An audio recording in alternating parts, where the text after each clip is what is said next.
جادان خالی هاتی مثلا آوایی کنوله و بومگردی الماس خان یکی مال قدیمیه کندوله است و مدیریت آقای سلیمانی یه ایوه و یه ای بومگردی فرفره رنگینه که دیدید بفرمایید.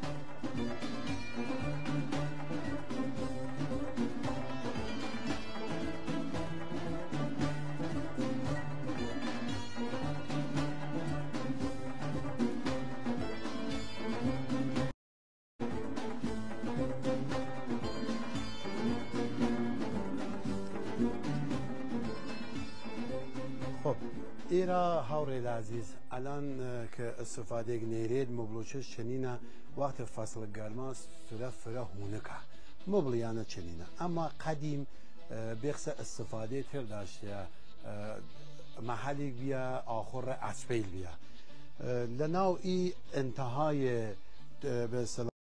تویلا ایما خمریل گورک دیریم خمریل قدیمیه هنه قدیمه بعد بایم ای لانجین و پیشن لانجینا ایسا این لانجینا بیاسا بوافشید کاکا علی خمریل قدیمیه بعد بایم را ایرا تصویر بردار عزیز یه دینه که چوه درسته علی جان و چوه یا او بنا اسپاگا جلو اسپاگا بسانسا یا حوصار اسپاگا بسانسا ایرا شک جوا کردنسا ولی که خودی بالاخره استفاده اجوره بیاسا یه سپر قدیمیه این سپر قدیمیه بعد از میرزا الماس خان کندولی هن اولادی بیا وغیره جنگ کردن این سپر جون شمشیرگش حاقیه ماشاءالله بکن الان زمانه تصویر شاید کمتر دیار بود یک ترازو قدیمیه از که ما خدمتان علاق یه ویژن سرانه آفرین بعد یک یختان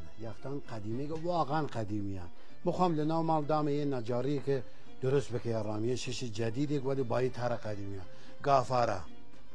گافاره یا حلولک و پیوتیان درست ها حلولک بی یا هاوری دازی تو تماشایی هنه بکن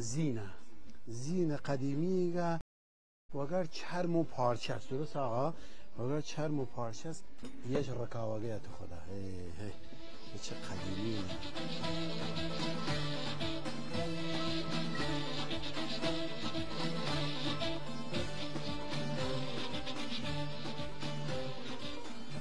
علی آقا این راپلین باریکه این سنگی را خود تکان نخورد یا نه و زمان منه نه حالا قدیم بله قدیم و بله این اتاق چه بیا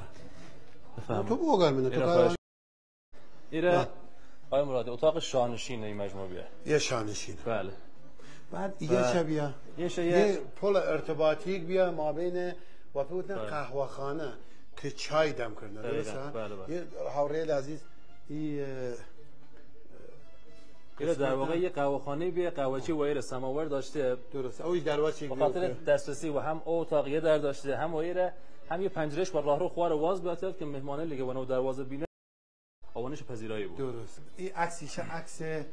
پدر جد گورا یکی لنوادیل میرزا الماس خان کندولی بله اسم شریف یعنی چه بیا محمد خان سلطان کندولی محمد خان سلطان کندولی و اما علی جان تشریف ایران بله و ایده من رام توضیح بیارم این اشیا که یه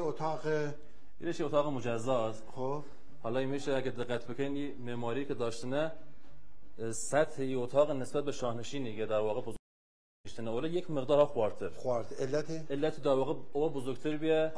یعنی او شاهنشین سطح بانتر بیا شاهنشین بیا یه مقدار ارتفاع اتاقش با بانو بیا درست ایره با خوارو بیا در واقع معماریش میفرض کردیم اگه کاملا وایر بود خود این معماری چند خدمت دارید این مال هولوش 160-70 سال این مجموع قیمت 160-70 سال قدمت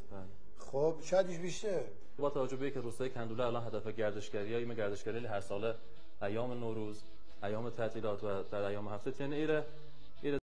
پذیرایی که ما بعد این هم که اتاق تو در تو هم بله یه دریچه‌ش ایجلره وابیه یه کوله آشپزخانه ازش بله یه در واقع قبلا 2 واحد مجزا بیه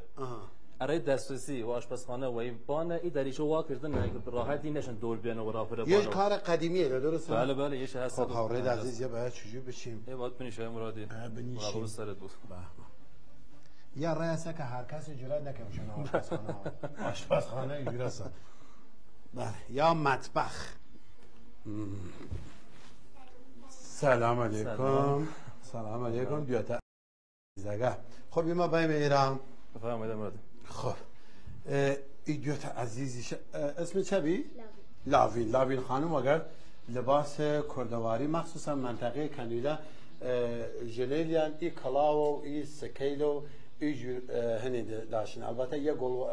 گلوانیه آدی خانی معمولا دنه دور کلاو گیان معمولا سروانی واسن بله ای جور مدل ایگه ای لاوین عزیزه یه اینانا علیا یه آی مرادی بجیه بجی نوع تریگه جور پیراش که در واقع درست بود مناطق خیلی بیشک کلیرانیه گیان کلیره اوسه یه کلیره مجانی بپیوشیم مجانی بله یه یخدان یه بله مثلا یخدان داشتیم یه کات بپیوشن کات بله کات چه بیا یه در واقع و زمان به عنوان معمولا جهاز نوروسیل یه داشتن از ظرف و ظروف و ابزاری که داشتن و اونو یه نگهداری زیاد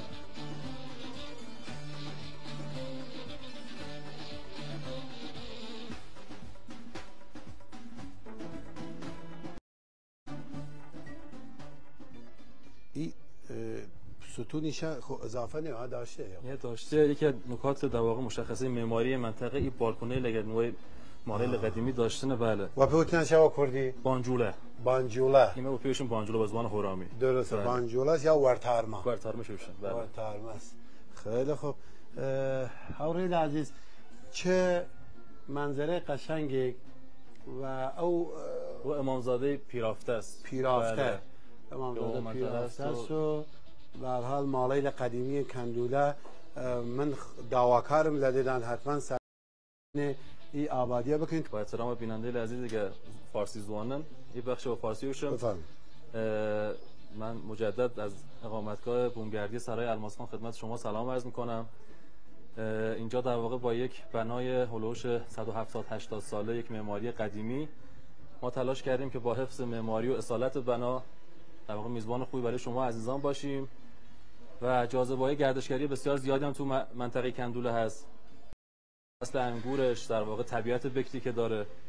و انشالله که تشریف بیاریم ما در خدمت شما باشیم. بخش دینور میان راهان روستای کندوله.